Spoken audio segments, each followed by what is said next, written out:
Saya ada penyakit, nama dia hyperthyroidism. Kalau kamu tidak tahu apa itu hyperthyroid, sebenarnya setiap kita di leher ada satu organ yang nama dia thyroid, dan fungsi dia adalah untuk kawal hormon di seluruh badan. Jadi apa yang berlaku kalau sudah ada hyperthyroidism, dia punya pengeluaran hormon sangat banyak, dan simptom-simptom yang saya ada, terlalu tinggi tekanan darah, cepat marah, cepat lapar, cepat penat, dan naik berat badan turun mendadak. Jadi kalau yang thyroid dia tuh tidak banyak, pengeluaran hormon dia akan jadi hypothyroidism. Saya didapati ada penyakit ini pada tahun 2012 semasa tahun saya PMR, dan masa itu adalah hari jadi saya, dan saya sudah mengalami sesak nafas. Baru saya beritahu kakak saya dan kami pergi ke klinik, dan akhirnya saya disahkan ada hyperthyroidism. Dan sejak dari tahun 2012 saya sudah telan obat carbimazole nama dia. Dalam paling sedikit pun 8 biji satu hari, pagi dan malam 4 biji. Paling banyak saya pernah makan carbimazole yang macam obat kecil-kecil warna putih itu 12 biji satu hari. Apa yang berlaku kalau kita sakit? Sebenarnya sangat susah untuk berpikir positif tentang kehidupan. Apa yang saya rasa, satu, saya menyusahkan ibu bapak saya sebab saya lahir pun sakit-sakit sudah. Dan yang kedua, saya rasa tidak harapan untuk hidup, bagus lagi mati. Sebenarnya perkara seperti itu macam orang nampak mudah, tapi bagi orang yang sakit sangat susah untuk kami pikir positif. Dan sampai satu masa saya putus asa untuk kasih bagus saya punya penyakit. Hidup saja macam mana yang saya mau, kalau mati matilah. Tapi saya sangat depresi. Saya berhenti pergi ke gereja dan saya menyalahkan Tuhan. Kenapa saya ada penyakit ini sedangkan saya tidak buat banyak dosa pun konon. Tapi saya mau tahu kenapa saya, dan saya tidak paham pada waktu itu. Dan akhir sekali pada tahun 2018 baru-baru ini, saya sudah kena diagnose lagi. Saya punya bacaan hormon adalah 100. 100 maksud dia unreadable, terlalu tinggi untuk dibaca. Dan normal itu adalah macam belas-belas hingga ke 20-an saja. Dan bacaan hormon saya adalah 100. Dari itu baru saya tembus pergi Queen Elizabeth. Dan perkara yang paling saya mau elak, dorang bagi sama saya, yaitu pembedahan. Pembedahan di mana organ yang di leher saya ini harus dibuang. Jadi apa yang saya paling takut ialah saya bakal cegu, dan memang ada risiko walaupun sedikit, suara saya mungkin akan berubah, jadi tonde berubah, ataupun tidak kuat, ataupun hilang terus. Jadi perkara itu sangat menakutkan sebab career cegu saya mungkin akan berakhir. Tapi pada tahun itu saya sudah bertekad, macam-macam sudah saya buat, sudah lari dari gereja, semua masih saya tidak bahagia. Jadi why not saya bagi Tuhan peluang, bagi diri saya sendiri peluang untuk serahkan semua kepada Tuhan, apa jadi. Jadi kalau hilang pun suara saya, jadilah menurut kehendaknya. Sebenarnya sangat susah untuk serahkan seluruh kehidupan kepada Tuhan. Dan saya sangat bersyukur saya ada keluarga yang sangat prihatin sama saya, walaupun saya rasa saya membebankan mereka, tetapi mereka selalu mengatakan tidak seperti itu. Jadi apa yang berlaku selepas saya serahkan, tahun 2018 dia bilang, Januari 2019 kamu akan dibedah. Bedah dia bukan bedah buka satu-satu. Sebenarnya ada banyak jenis bedah, sama ada buka satu kah, buka semua. Dorang suggest saya punya thyroid buka semua. Maksudnya saya perlu makan obat yang kasih bagi hormon seumur hidup saya sebab saya tidak sudah organ yang nama dia thyroid. Dan apa yang berlaku sangat menarik bila Tuhan sudah bekerja.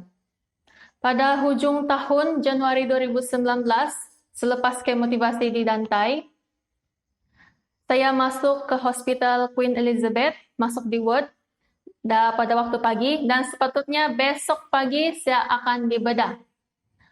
Tapi apa yang berlaku, pertama sekali, semua dokter pakar masuk ke dalam bilik ward, dan dorang cek-cek saya punya leher, tiba-tiba dorang bilang makin kecil. Kemudian dorang berlalu pergi. Yang kedua, tiba-tiba datang lagi satu dokter pakai screen mata.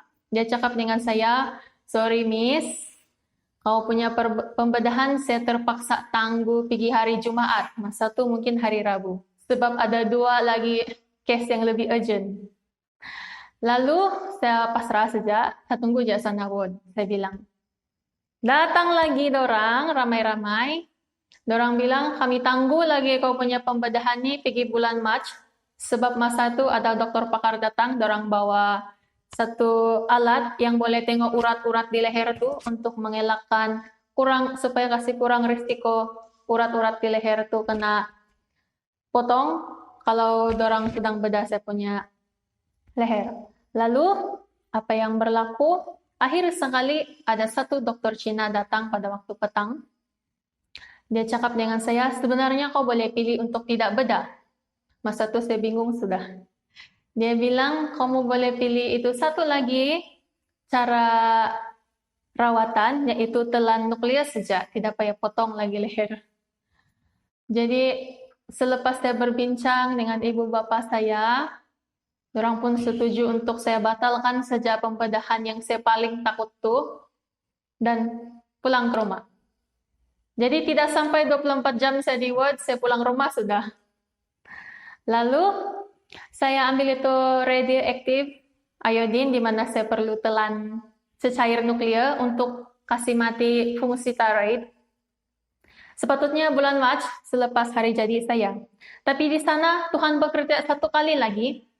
Bila saya pergi ke Hospital Likas dan mereka perlu menjalankan itu RAI, tiba-tiba dia bilang, oh tidak jadi ini, sebab kau punya bacaan hormon lebih rendah dari normal sudah. Jadi sekali lagi saya disuruh pulang begitu saja. Jadi mungkin bagi orang macam normal, tapi bagi saya seperti Tuhan sudah bagi benda yang paling saya takut, dan bila saya hadapinya, Tuhan bagi mukjizat, tiba-tiba saya sembuh. Dan sekarang seperti yang kamu lihat, tidak nampak sudah benjolan di saya punya leher. Dan sejak dari hari itu saya sudah bertekad memandangkan Tuhan sudah bagi saya peluang kedua untuk ada suara yang saya ada sekarang ini. Saya akan guna sebaiknya semua yang saya ada untuk Dia. Jadi bagi siapa-siapa yang ada penyakit di luar sana, mungkin kamu sedang bergumul, mungkin kamu rasa orang tidak paham apa yang kamu rasa. Iya, memang orang tidak paham. Tapi Tuhan paham. Dan saya mau bawa kamu sama-sama untuk buat macam yang saya buat, serahkan sepenuhnya kepada Tuhan. Mungkin saya tidak tahu apa tujuan Tuhan bagi itu penyakit sama kamu dan macam saya juga. Tapi saya sadar, lepas saya ceritakan pengalaman saya ini, kalau saya sakit ini, dan yang mendengar, walaupun ada satu jiwa yang tersentuh untuk percaya dengan Kristus, semua penderitaan yang saya alami bertahun-tahun sangat berarti.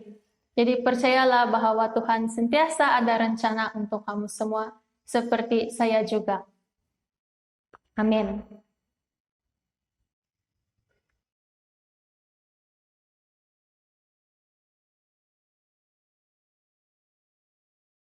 Kasih itu sabar, murah hati, lemah lembut, tak cemburu. Kasih itu memberi sukacita di hati.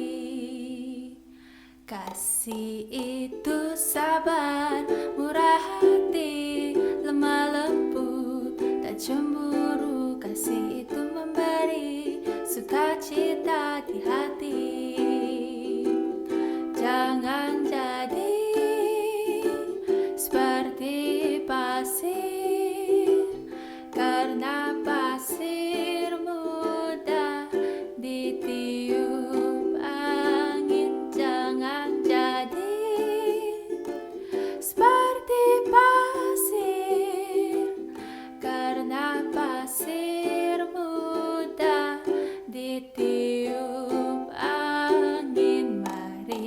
semua pegang tangan, angkat tinggi-tinggi, jadi satu hati. Hilangkanlah rasa benci atau iri hati, jadi satu hati. Jangan jadi seperti daun, karena daun mudah ditiup angin. Jangan jadi seperti daun, karena daun mudah ditiup angin. Karena daun mudah ditiup angin.